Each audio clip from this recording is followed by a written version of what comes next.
Hello friends, स्वागत है आपका आज के इंटरेस्टिंग रिएक्शन वीडियो में।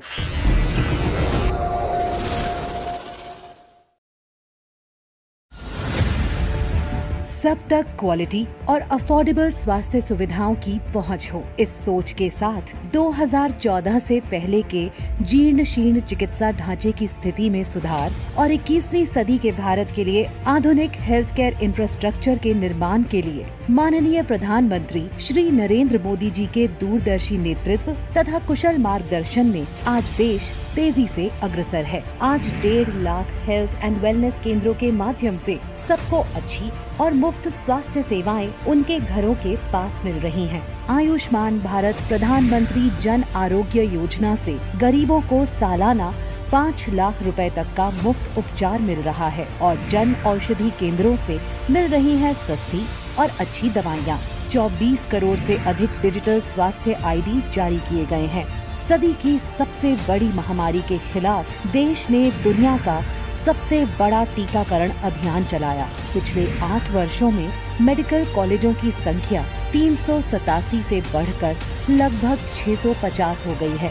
मेडिकल कॉलेजों में सीटें 82,000 से बढ़कर 1,50,000 से अधिक हो गई हैं। 2014 में 8 एम्स की तुलना में अब 23 एम्स हैं। राष्ट्रीय चिकित्सा आयोग के गठन से स्वास्थ्य क्षेत्र में बड़ा सुधार हुआ है।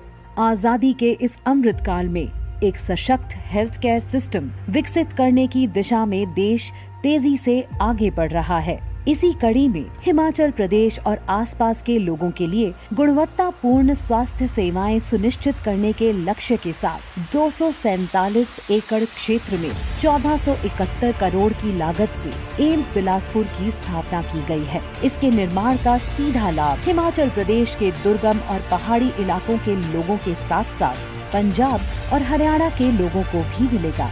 750 बिस्तरों की क्षमता वाले सुपर स्पेशलिटी अस्पताल में कार्डियोलॉजी, न्यूरोलॉजी, न्यूरोसर्जरी, यूरोलॉजी के साथ साथ OPD, IPD, ICU और OT सेवाएं भी शामिल हैं।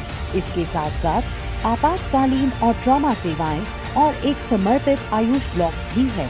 इसके अलावा एक मेडिकल कॉलेज और एक नर्सिंग कॉलेज, एक प्रशासनिक block, auditorium, library, guest house, mess और डाइनिंग सुविधा, हॉस्टल, खेल और छात्रों, शिक्षकों और कर्मचारियों के लिए आवासीय सुविधाएं भी होंगी। एम्स बिलासपुर देवभूमि हिमाचल के लोगों की मेडिकल संबंधी जरूरतों को पूरा करने में अहम भूमिका निभाएगा। एम्स बिलासपुर की आधारशिला माननीय प्रधानमंत्री श्री नरेंद्र मोदी जी द्वारा 3 अक्टूबर 2017 को रखी गई थी। ये एम्स हिमाचल वासियों के लिए तो एक जीवन संजीवनी लेकर के आया है, लेकिन हिमाचल की आर्थिक व्यवस्था के लिए, टूरिज्म को बढ़ाने के लिए ये अस्पताल एक बहुत बड़ा महत्वपूर्ण कारण बन सकता है। और आज वे स्वयं अपने कर कमलों द्वारा इसे राष्ट्र को समर्पित कर रहे हैं। स्वस्थ भारत के निर्माण में एम्स बिलासपुर का भी होगा योगदान। हर जन को मिलेगी बेहतर मेडिकल सुविधा, हर चेहरे पर होगी मुस्कान।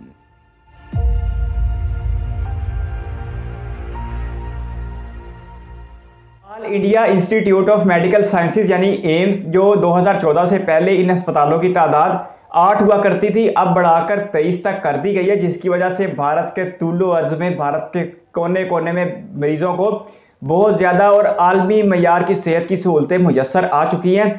इसके साथ साथ मेडिकल स्टूडेंट्स की बात की जा रही थी, जो एक साल में 80,000 तैयार होते थे डॉक्टर्स, अब उनकी तादाद बढ़ाकर 150 कर दी गई है। और इसके साथ साथ मेडिकल कॉलेजेस की तादाद में भी बहुत ज़्यादा इजाफा कर दिया गया है। और फिर बात की जा रही थी इस सदी की सबसे बड़ी वबा कोरोना वायरस के बारे में, जिसकी वैक्सीन खुद भारत ने ईजाद की, अपने 140 करोड़ लोगों को दी और उसके बाद दुनिया को एक्सपोर्ट भी की। तो भारत मेडिकल फील्ड पे ये बहुत बड़ा इम्तिहान था जो बहुत कामयाबी के साथ पूरा किया गया। अब ये हिमाचल प्रदेश में बनाई गई है, इससे पंजाब और हरियाणा के लोगों को भी बहुत ज़्यादा फायदा होगा। 1470 करोड़ रुपए का मेगा प्रोजेक्ट था जो अक्टूबर 2017 में शुरू हुआ था और ठीक 5 साल के बाद अक्टूबर 2022 में खोल दिया गया। 750 बेड हैं और जो जदीद तरीन सहूलियात रखते हैं, तो बहुत ही ज़बरदस्त है। मेडिकल को लेके भारत जिस नए ज़माने में दाखिल हो रहा है वो भी देख के बहुत ज़्यादा अच्छा लगता है। इसके साथ साथ भारत को दुनिया की फार्मेसी भी कहा जाता है और दुनिया को सस्ती और मियारी दवाइयाँ देने में भी भारत अब सरे फहरिस्त आता जा रहा है। लेकिन इसका सबसे पहले फ़ायदा खुद भारतीय लोग उठाते हैं जिन्हें अपने देश में सस्ती और मियारी दवाई दस्तयाब होती है। ना तो बीमारी का कोई मज़हब और कौमियत होती है, ना ही अद्वियात का कोई मज़हब और कौमियत होती है। यही वजह है कि जब कोरोना की वबा फैली थी तो भारत एक बहुत मुश्किल वक्त से गुजर रहा था। और अब जब ये अस्पताल के नज़ारे मेरे सामने जा रहे थे तो मुझे मार्च अप्रैल 2021 का वो ज़माना याद आ रहा था जब भारत की तरफ से ऐसे दिल खराश मनाजर चलाए जाते थे जो देख के आज भी बिल्कुल वही एहसास होता है। और अभी भी इस वक्त मेरी वही कैफियत हो रही है कि ऐसे लोग चीखों पुकार करते थे और देख के दिल एक बार दहल सा जाता था कि हिंदुस्तानियों को किस आफत ने घेर लिया है और किस मुश्किल वक्त से हमारे हमसाए गुजर रहे हैं। लेकिन बहुत जल्द इस साइंसी तरक्की की वजह से इस सारे मामले पर काबू पा लिया गया और भारतीयों ने दुनिया की सबसे बड़ी वैक्सीनेशन मुहिम को मुकम्मल किया। तो ये देख के बहुत अच्छा लग रहा था कि भारत में सेहत का मेयार अब बहुत ज़्यादा बेहतर होता चला जा रहा है। सुषमा स्वराज जो भारत की साबिक वज़ीर ख़ारजा गुजरी हैं, अब वो इस दुनिया में नहीं है। उन्होंने बहुत से पाकिस्तानियों को मेडिकल वीज़ा दिया था और बहुत से पाकिस्तानी इलाज के लिए हिंदुस्तान भी गए थे। और अभी पिछले कुछ माह की बात है जब पाकिस्तान की एक लड़की जिसकी गर्दन पैदाइशी तौर पर या 9 उम्री में टेढ़ी हो गई थी तो उसका इलाज भी दिल्ली में हुआ था। तो ये बड़ी ज़बरदस्त बात है। ह्यूमैनिटी फर्स्ट के रूल पे अमल दरामद किया गया, क्योंकि मैं फिर से कहूँगा ना तो बीमारी का कोई मज़हब और कौमियत होती है और ना ही अद्वियात का कोई मज़हब और कौमियत होती है। ये हर इंसान के ऊपर बराबर ही असर करती है। और आपके कीमती वक्त का शुक्रिया। अगर आप भी किसी वीडियो पर रखना चाहते हैं तो अपनी कीमती राय कमेंट बॉक्स में ज़रूर दीजिएगा। इस वीडियो को कीमती समय देने के लिए बहुत सारा धन्यवाद।